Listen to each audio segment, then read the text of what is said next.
unclear things, something that needs more discussion or exploration coming out. That thing as too. And let's see where this will bring us. We have time for discussion, as it turns out. Yes, So- we have time. So yeah. So let's see. Okay. Who feels like starting? Because they're equally important. So I will not. Yes. Okay. TikTok, TikTok, TikTok. Oh. I don't know. Yeah. Whichever group wants to start.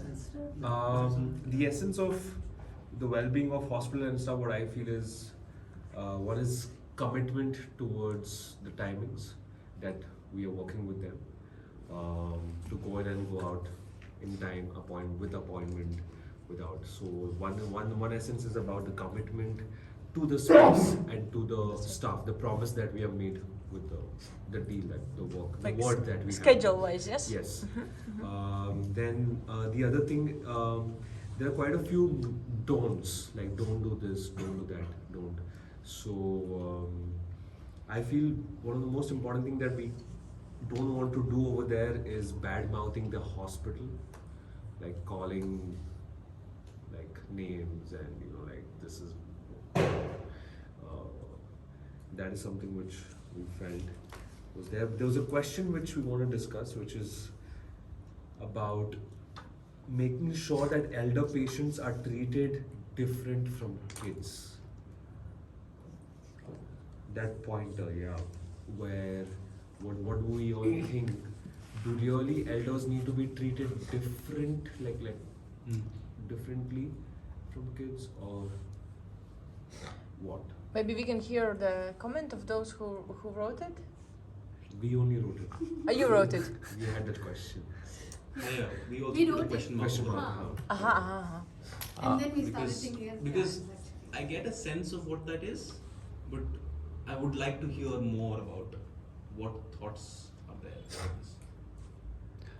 And also, how is that related to well-being of hospital? I don't know.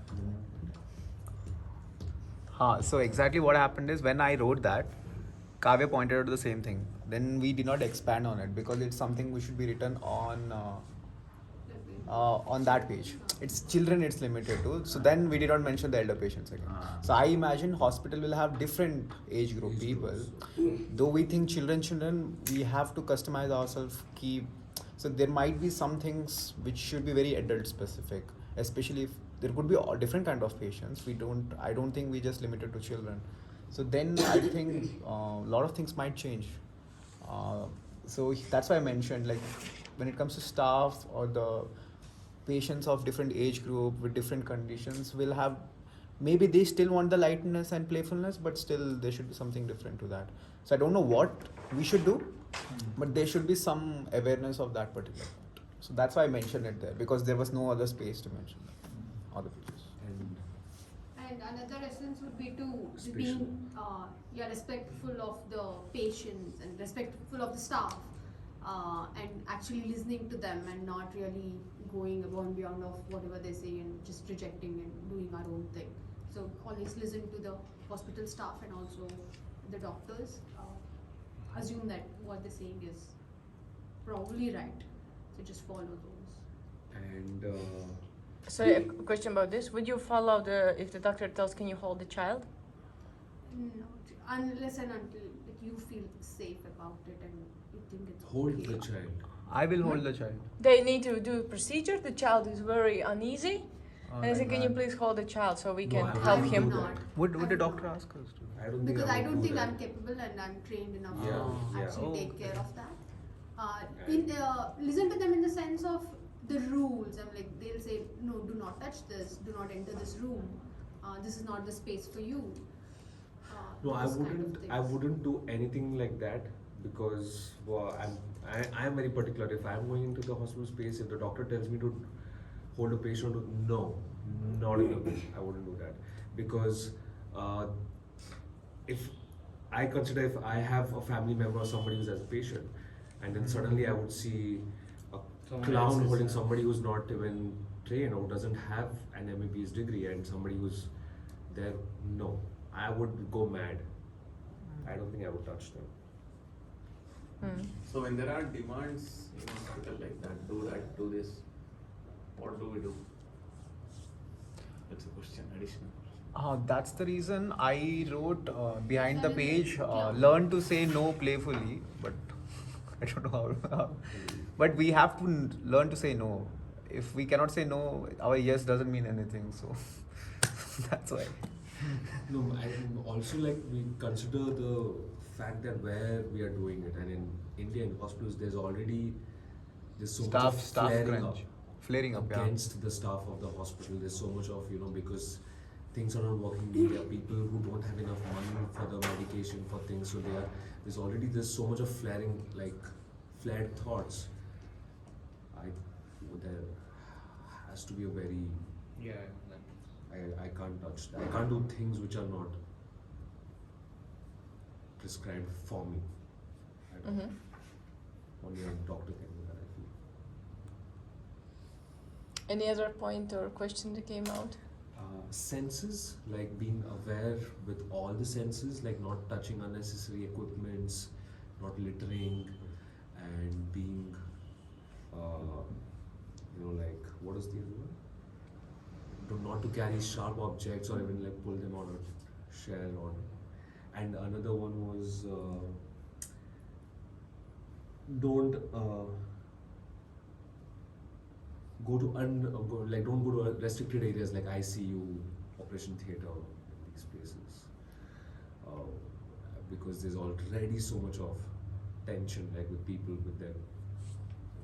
So I feel as a clown, I don't know if I would go there, what would happen. It would not, because a lot of people won't take it in the positive way. They would be like, just leave us alone. Like, I have been in so many situations where I've seen, even with my family members, like they are in the ICU, in the OT, and like they are in the ICU OT, and then they don't want to listen to anything else. They're there because for them, the person inside, at that moment, it's so important that any little information about them, they cannot miss. And me as a clown, I can't go and near the OT and ICU. So these are those things which I can. But I have a question.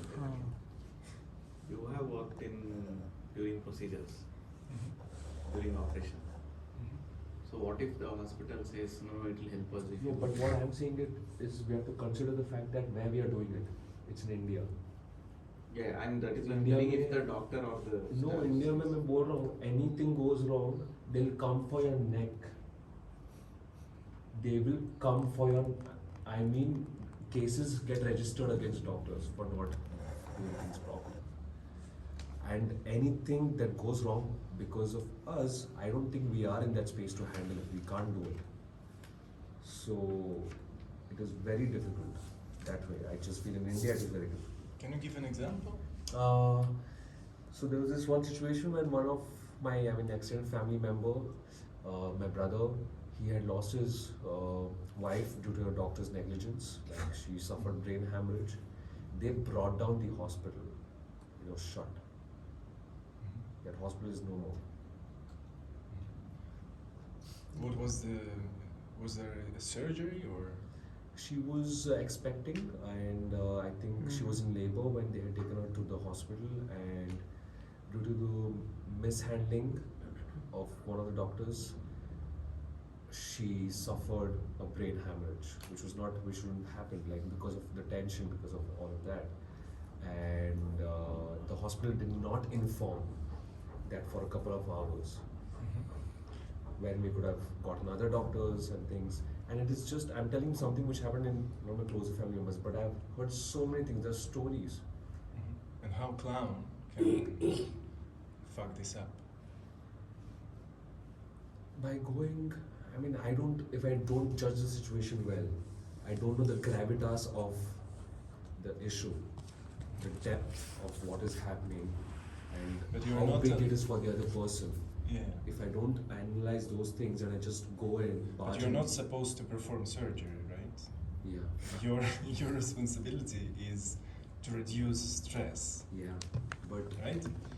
So you're not asked to, okay, here's the scalpel, please come do your job. But even Uh, to be in that space, I don't think it's okay, right? Because if something goes wrong, maybe I'm just there as a clown on the side. Yeah. But if something goes wrong, then the family of that So patient. there is They no look for a such scapegoat. experience of clowns being during the surgery. But we can take patient to getting anesthesia to this point when he or she falls asleep. That's it. This is our red line, and then doctors. like a distraction sort of thing to the patient. Someone is getting prepared Yeah, and for the also operation. pre-operational, pre-surgery period. If your anxiety is high, you need more medicaments. If you're able reduce the stress, reduce the anxiety, the patient needs less painkillers, less anesthesia. It means that post-surgery period will be easy. You will wake up sooner. Your how do you call this period when you Recovery. Recovering? Yes, this dizziness will go faster, and you will be home faster. We're not. For whom do we play during the surgery? There is no Patient's place passed for out. clown. But before, it's a really important period for patient. Maybe that. Yeah. If I can add, I would also suggest that you find your place in the hospital. For some, maybe it will always be only the ward. Ward? Yes? Ward department. Yes, where you just go into the room of the child. For somebody, maybe in 1 year or 2 years, or I don't know, you will feel like I need more challenge. Otherwise, I'm not surprising myself. Therefore, I'm not really there for the kid fully. And maybe you feel like, okay, I want to go to the emergency where they bring in the clients, you know, when they're very stressed and scared of everything, or in reception, whatever. And then you can challenge yourself, you know, step by step. But for sure, if you feel like no, regardless what other clowns are experiencing, for you it's a no for now. And as for just to round it up a bit so we have time for others, this one I would also encourage, see yourself as a colleague of the hospital healthcare staff, but colleague with your own tasks. You have completely different role there. The same as a nurse has a different role than a doctor, or a caretaker has a different role than something else that I don't know what is in the hospital. You're equal colleague, you're there to help, there to help the child or maybe elderly to heal, to feel better, but you have your own training that you have taken. And you can act upon accordingly to the training you had, not what they have. So that would be Just my a question, or rather this thing to that is, on paper, because at my workplace in the past I've been in this consulting situation. Okay, now what happens in this is that, I mean, you can consider yourself whatever you want, but when the time comes, they will look for a scapegoat. And I don't know if it's just India, or I'm guessing it's probably other countries as well, but that idea of, I think that risk, what he's talking about, I understand what that risk is. But yeah, you're right. I understand what you're telling. So you may not be involved in the surgery, but just because you were there can get you in trouble. Even if it's not, you'll not get prosecuted for it, but the fact that you'll have to deal with stuff like that, and court cases in India go like. But Shivam, whatever. how many cases have Yeah, you seen exactly. I was gonna ask. where, for example, the ward boy or the nurse is being accountable for Or such the doctor's things? mishap. It is only the doctors that I have that who are mainly accountable for these things. And also, the reaction should be proportional to what actually We're happens. talking about the same organization still. No, but unless you Here handle- there is You a never partnership know. with Nurses the could organization. come from a partner organization in hospital. Hmm? How do you know it is the same? Sorry? No, what is nurse or some other staff in the room could have been coming from a different organization outsourced. How do you know it they I are from the don't same know if that organization? is usually the Yeah, case. that I'm not very well aware of it. But what he's saying is looking for a scapegoat is very much. You mean the always- hospital is looking for a scapegoat? If they get into trouble, I'm sure they will. I'm pretty sure that Maybe will not happen. the no, whole even- blame comes on you, but you will be pulled into. Dear I- colleagues, I would also remind that you will start to explore how it is to work in a hospital, and hospitals are going to explore how it is to work with clowns. I don't have a recipe on how to play it safe, but it's the same what we did in the beginning. Check the borders. Don't run crazily to the person until you get the court, the law, what you said, like get arrested for being too loud or whatever, Check it. Take it slowly. Take it. Maybe after the shift you will feel, I could have done more. Amazing. Next time you do a bit more. Every single worker in the hospital is also different. It's not. We cannot put all of the nurses and doctors in one box. The healthcare stuff. Some of them are more easily to agitate because they're more tired, maybe, or they have kids at home or whatever. Some of them have practice abroad. Maybe they already know what a Dr. Clown is, and they will be your friends there. So. I would say check these borders, check these space safes, and remember they are going to do the same with you. They are also exploring. This is also new for them, not only for you. And I would add just one comment that don't overestimate our role there and our power. It's quite simple. Maybe there will be a game, super simple. Maybe you will reduce, maybe they laugh, maybe they cry. And then they will feel a little bit more open or easier. That's it. Yeah. You're not going to perform magic or miracles there, okay? No knives, no scalpels, no needles. No sharp objects. No Very sharp sharp objects. objects. Yeah, what you mentioned, right? Just clowning and invisible connection. That's it. But can we carry those bubbles? You can. The question maybe if there's a procedure when they're changing the bandage and there's open wound, maybe don't blow that bubble inside. This is a magic that will heal you. Anyway, it's so. Yeah, it will clean it. Yeah, of course, especially with the babies, it's magic. So this I wrote use silence. So what I thought is already whatever noise and chaos they are in, we're just going use whatever there is and maybe reduce it, but not add any more chaos to them. So that's why use silence as much as possible for the staff as well, so that they don't think that we are adding burden or load on them in any aspect in whatever daily task they're doing. Yeah. Yes, Kavya, you were saying. Yeah, so I had a sort of question on one of the points that you already have is be committed your shift, do your shift and get out, don't linger. Sort of around that is that, so do you actually talk to the doctors after your shift, or do you just finish, do not really make contact with anyone as Kavya, but just be as the clown I am and then just get out? It depends on hospital, and with HCG, a psychologist would like to speak to us before and after Oh, wow. debriefing. Didn't you tell that she should ideally be speaking to the organization and not directly to No. For clowns, you come, you ask her, she will debrief you. Oh, there's a theme here, topic here. Look how far we've gone. You take over from there. You play, and maybe you debrief her afterwards. That's her super unique style. Okay. It doesn't happen in Latvia. In Latvia, we just, before the shift, we go to nurses and we ask for which room should we go, which room should we not go. And it's always suggestion. Yeah. It's not their rule, you don't go there. It's their suggestion. If it's a rule if there's infection. Yeah. So whenever we have COVID rooms, and they say, okay, this is red or crazy diarrhea, whatever, we don't go there, but quite often we have suggestions. If there's one specific nurse, especially in my hospital, I don't go there, there's a vegetable. Oh.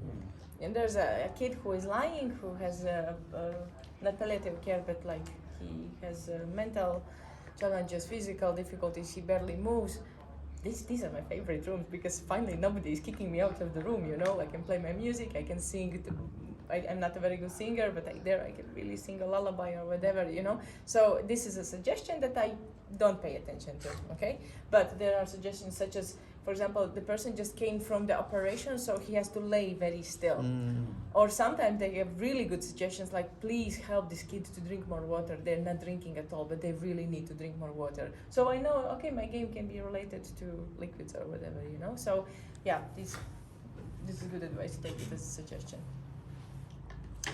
I will round this one up because we are there where we are, and we still have two topics to talk about. So the essence and maybe unclear things. Who will go on? Okay. So, well-being of clowns, we have two broad categories of sorts: physical well-being and there was mental well-being. We talked about the physical well-being, obvious stuff. Make sure you get enough sleep. Make sure you're well hydrated. Make sure you're well fed before you go there. Be aware of the place. Be aware of the kind of hospital that you're going to. What sort of maybe do a little homework, like a prep before you go there. So is it a government hospital? Is it a private? What sort of people you're going to expect to meet there? Just that don't be an infection carrier also. Yeah, if you're not keeping too well or whatever, Yeah. maybe it's best you inform them you're not coming, you can't make it. But yeah, for their well-being, it's not that I'm very brave and sick, but I'll still go and do it. Maybe it's not a good idea. It also comes there, right? And make sure you're not intoxicated when you get there. Don't be drunk, don't be high. Heart also. Huh? Put a heart also over there. Oh, you would the heart? We also have in Latvia. We also have a rule that you don't. Those who smoke, you don't smoke before your shift. 1 hour.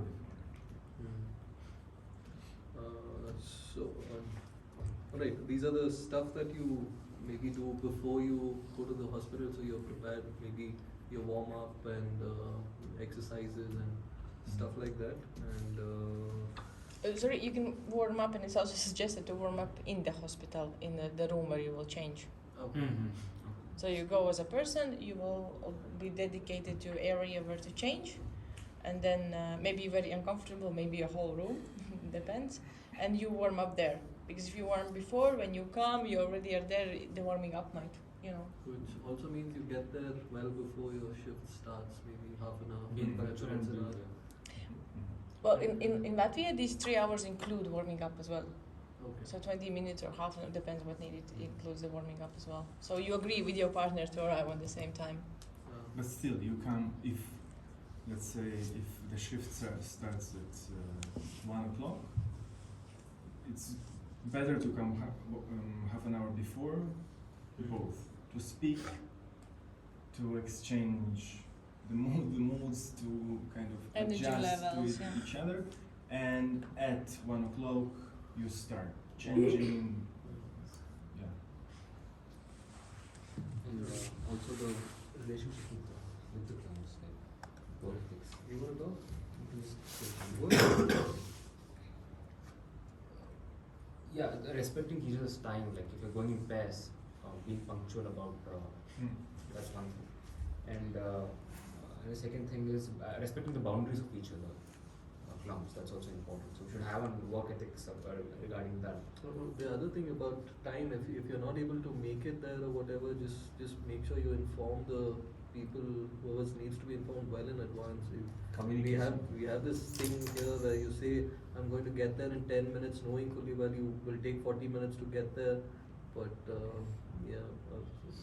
just be very clear about your. There's a question mark.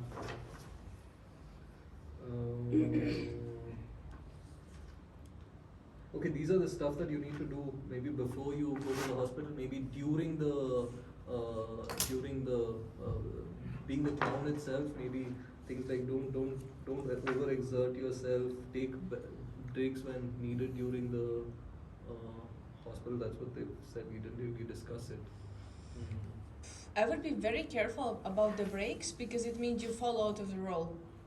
you know, and then to get back in like fully, it's again warming up, maybe shorter, but still. So I would suggest not so much take breaks, but check your how long can you hold. Maybe your shift is not 3 hours, maybe your shift is 40 minutes, you know, with just calming without the warming up, which is fine for the beginning, you know. So the breaks, maybe for some they work amazingly, for me definitely not. So yeah, I would suggest that one shift is a holistic process.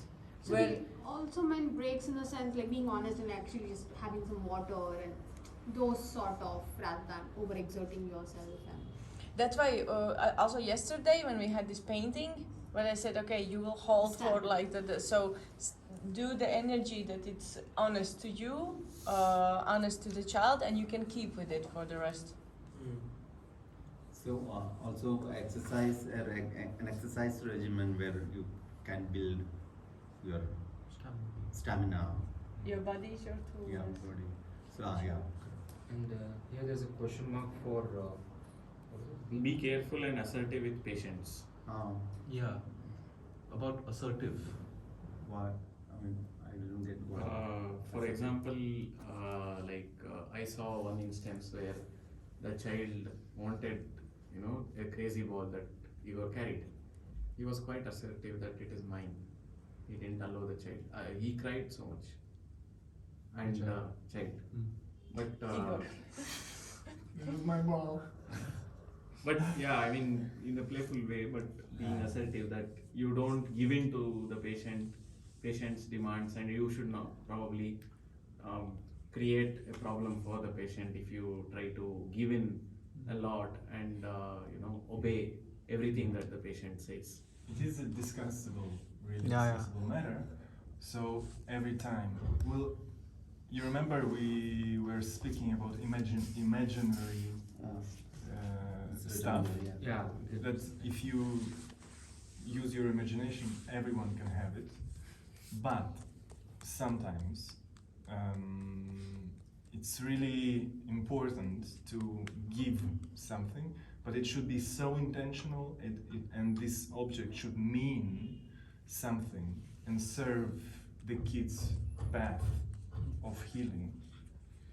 So, for instance, if he's gonna have a surgery tomorrow, and I'm not gonna be there, but we're playing and having super good time, to give something as a переходный объект, bridging object, which will help. It will be like he will touch this object and he will remember instantly the whole experience you've had with him. So if it's... Is there something else I can help with? No, thank you. Actually, they are speaking through me. So I'm just a Google man.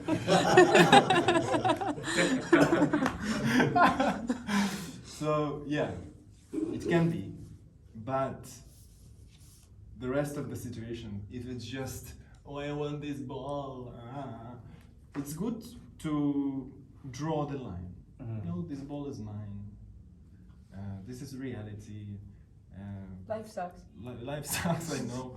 But anyway, you are saying that our relationship are much more important than this object. So anyway, possibilities are there. You just think twice what you're doing. And growth opportunity. We will finish off a few before we get there. There was something about regular supervision, meaning maybe checking in. Let's say you've done next week, or you've done a few shifts or whatever. Maybe find a way of connecting with Igor or Linda, and then or find some sort of a thing where you talk about your experiences there, and then maybe try different things, or things that you didn't work, or whatever feelings you have, just sort of share, and then find a space to talk about it. Yeah, right? Yeah. Something along those lines. Yeah, brilliant. We will have supervision. Yeah. Once in a month, I guess. Online. Online, yeah. With me, Susie, yeah. So we will create this space to share. share our experience, and it's really, really important. It's in a long distance, it's crucial. Because if you think, oh, nothing special has happened, it's already happening, you know. So, like in Latvia, if I skip 2 supervisions, I'm not allowed to go to the hospital to clown, Wow. which I have to pay attention because I'm in India. So. Yes, so it's extremely important. Something about the work ethic between the 2 clowns. Again, punctual, communicative, honest between the clown pairs, and I guess be respectful of the other clown. Don't take them for granted. Yeah, Be being supportive. Supportive. Yeah. Mhm. Have a healthy some sort of working relationship with. You might not be working with the same clown all the time. Maybe there's a different clown. Maybe you don't share the same, I don't know, very friendly thing. Maybe you might have your differences, but the space that you're in is your clowning. So set aside those differences, and then it's a professional sort of a thing. So the thing in the center is the kids, the clowning. So yeah. Respect boundaries. You know, maybe that person you're working with has boundaries out there. Be aware of them and be respectful of them. Something about being grounded. Something about being hygienic when you're there.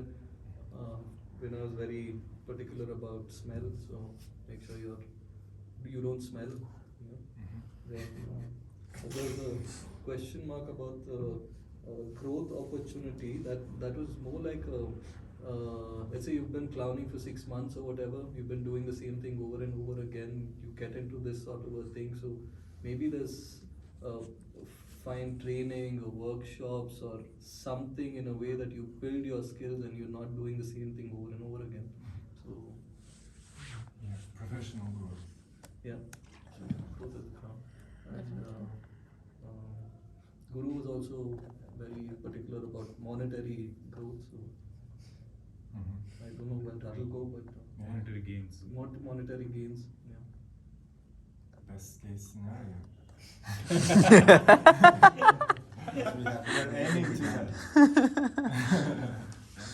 Yeah, I think also about this growth, it's super nice that you already put it there, because for us it's also suggested that besides clowning we take on either dancing classes, which is not directly related to clowning maybe, but dance or yoga or some sport to work with our body, or maybe improvisation theater to work more with reactions, or some musical instruments. So for us it's like strongly recommended to have a not a hobby, but like a Practice.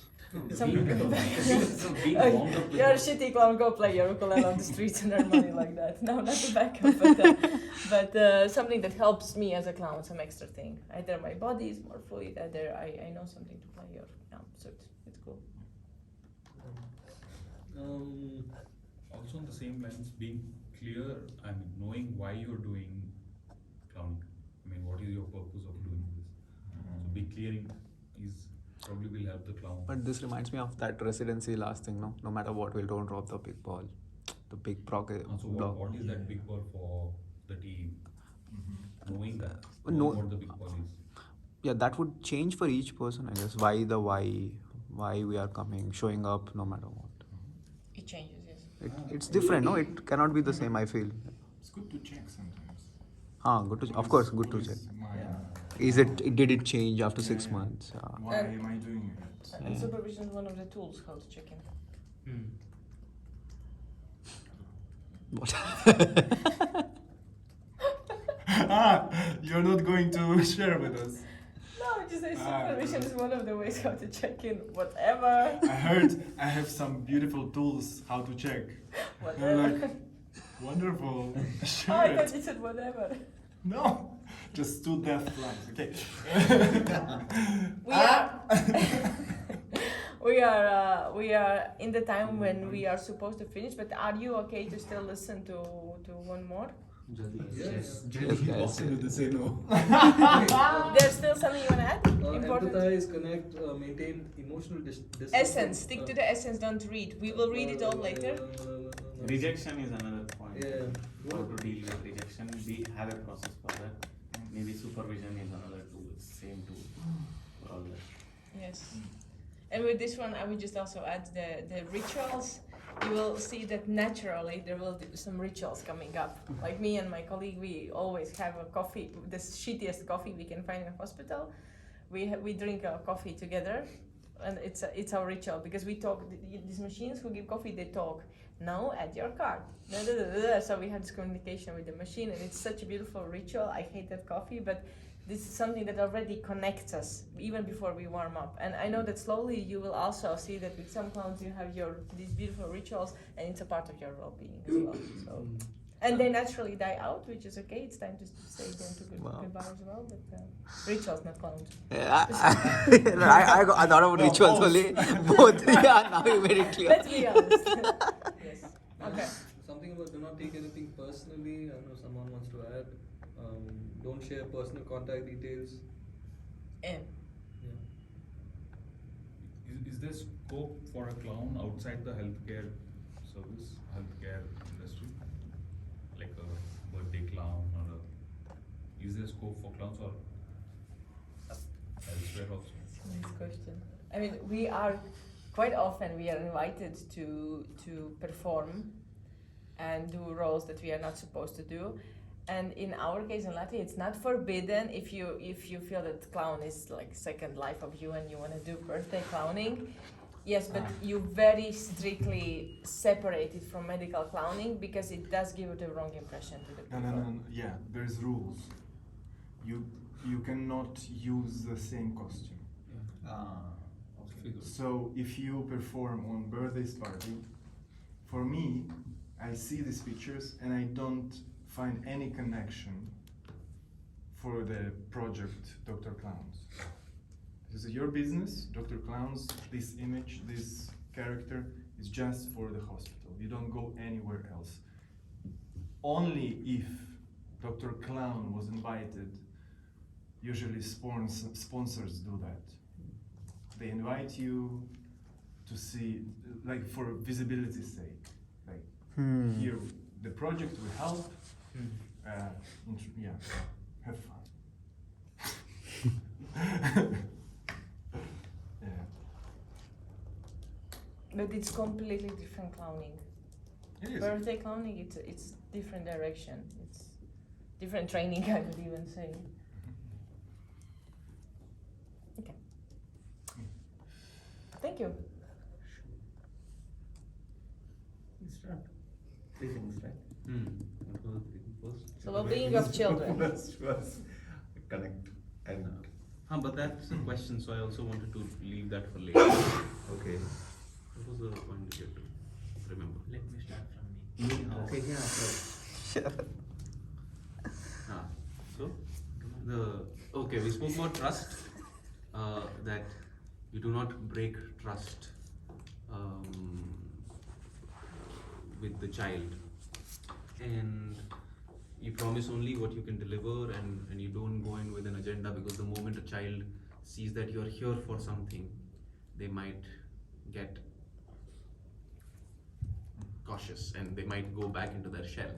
So once you build the trust, you don't necessarily do anything. You don't do anything which can possibly break it. If you borrow something, make sure to return it.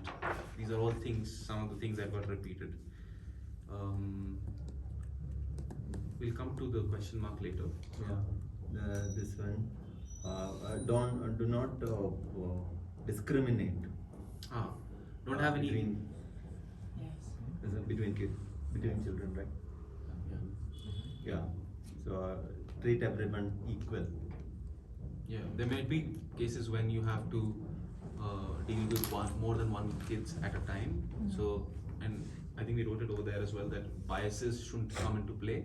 So it's possible that one kid is interested and the other one is not. So I play with the one who's interested, but I also keep a mindful eye on, okay, and that invitation open for the other kid, so that that kid doesn't feel left out. And biases, I think, generally are a very intrinsic part of who we are as humans. So it's very important to be aware of it. The third one is about connecting with a distance. So you're going in for the connection, but also can you first of all begin with a safe distance where there is eye contact, and then you slowly tread that territory and see what happens. And then about physical distance as well as emotional distance. In case of physical distance, you allow them to touch you. You invite the touch if you have to, and knowing the rules and the condition of the child and emotional state and social norms of that place wherever you're operating, knowing all of that, you do invite them in if all of that is fine, and then let them make the touch rather than you going and breaking that. In terms of emotional connect, it's also a question that we all had. What happens if the child starts becoming emotionally dependable on you? So I don't think we had an answer for it. We just said be mindful of the child's dependence, emotional, physical, etc. on you. Know when and how to withdraw. So what we could figure out was how they'll probably do it in therapy. That okay, if you're going there every week, you reduce that to, let's say, slowly reduce it to once in 2 weeks, then you fade off. You fade off accordingly. But that idea of what that emotional dependency can do to the child can also become like a question mark for us. So any thoughts on that are welcome. What was the last statement, brother? On how to deal with if the child becomes emotionally dependent on you. I mean, Let's say if you're seeing them for 3 weeks in a row, and then what so happens? not only child, if the parents also. I mean, in a very difficult situation, the parents think that okay, this clown will come today, so yeah, keep expecting that this clown will definitely be there and become dependent on the clown. I don't know whether you have ever faced any such situation, but yeah, in psychological counseling, that is a very clear and present danger that the subject may become dependent on you, expecting everything from you, kind of. Yeah, that is why. If is there a chance of the clown or the kid or the patient becoming emotionally dependent on each other? Well, that's a good one. I think because we work, there is huge difference between therapy and clowning. Clowning is more about glimpses, like today is here and tomorrow I'm going out. We'll never meet again. Or anyway, child at some point has to leave the hospital, and I'm working only 3 times a week, only 3 times. So there will not be so much intensity to provoke such deep dependency. And also, if you don't promise everything, they will not expect everything from you. Another thing is the flop is really, for us, is a really important part of clowning. The flop, how we fail. If you build up the image of perfectness, oh, this man, woman can do everything, super powerful. Oh, I guess I'm weaker and I have to be dependent. If there is this dynamic, probably there is this danger. But if the only thing you're making cracks all the time in your image. Like, look, I'm human, I don't know. And also, we provide just, we provide fun. If you are dependent on fun, don't see problem here. You will, and also as a kid, probably you will take some tools to your home. You don't have to bring the whole clown. So I have never, well, I heard stories when parents invite clowns for funerals because the connection is so deep, and they want clown to be the farewell. And also, it's important also for parents that clown is there, because there was a huge part of treatment, emotional support.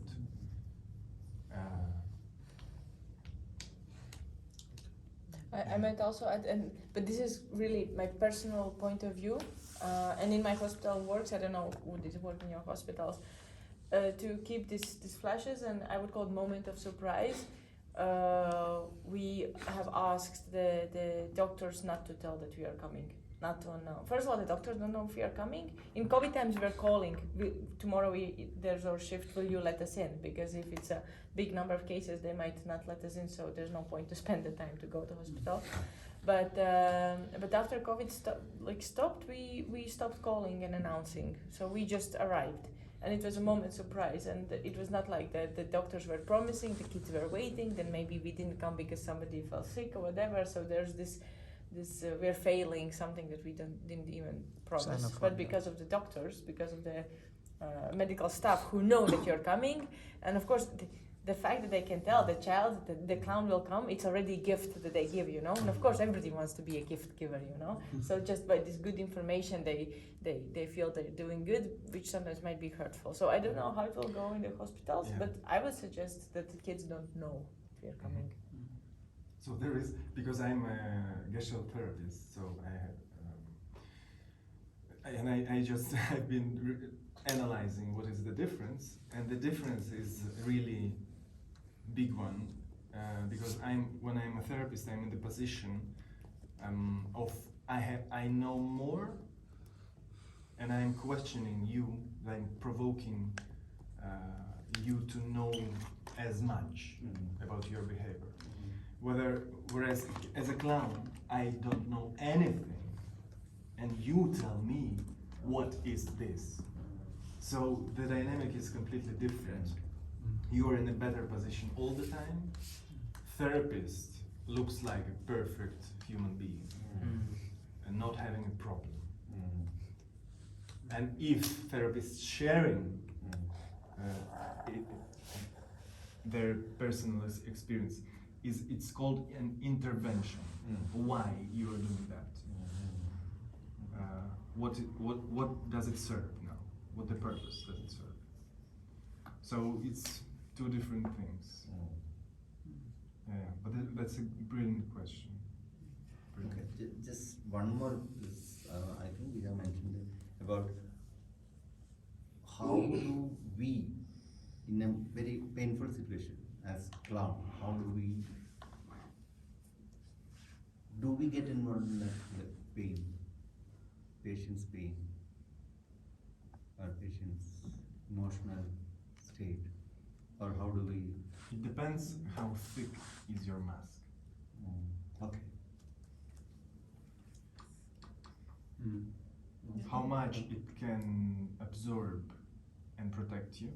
If it's too thin, you will be affected by the hospital environment, absorbing the atmosphere all the time, and you will go pretty soon because it's unbearable. But if you manage to create a beautiful clown, the aura around him will change the atmosphere completely. So it will become super nice, super light, super playful.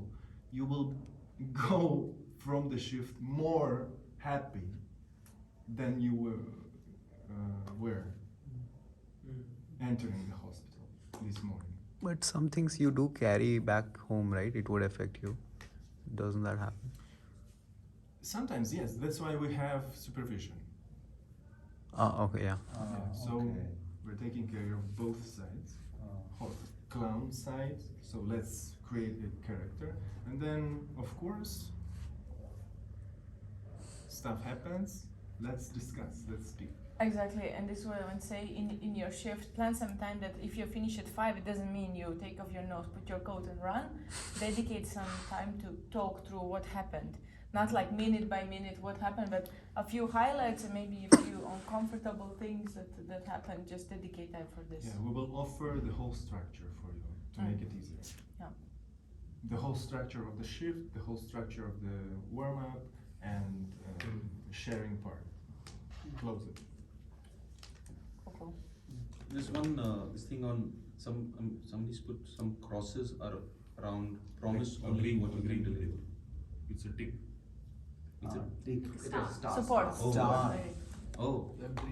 Okay. I mean, I have a question. Does this bring some kind of insight what might happen in hospital comparing to all this training you had before?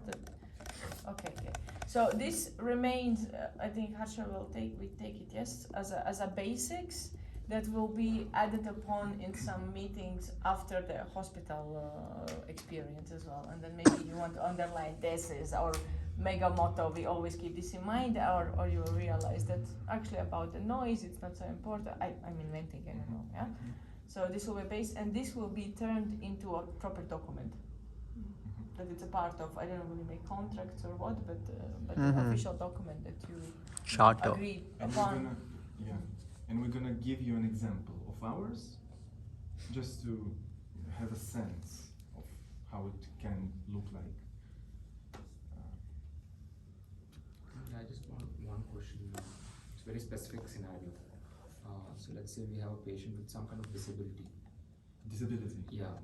And what should be our approach? Should we be like as if it's the normal thing, or being specific about that disability in our act or game, whatever you're trying to do? What does the patient expect actually in that scenario? So now we're going into detail. So what we're trying to do now is to create a highway of your clowning, just clowning, what it is, and then we will make some side roads. What is the specificity? How do we work here? How do we work in emergency room? How do we work with pain? What is the therapeutical part of clowning? It will come later. Now, clowning. What is my character, costume? Let's keep it this level, okay? We're good? Yeah. Yep. Very good. Then we meet tomorrow at 9 a.m.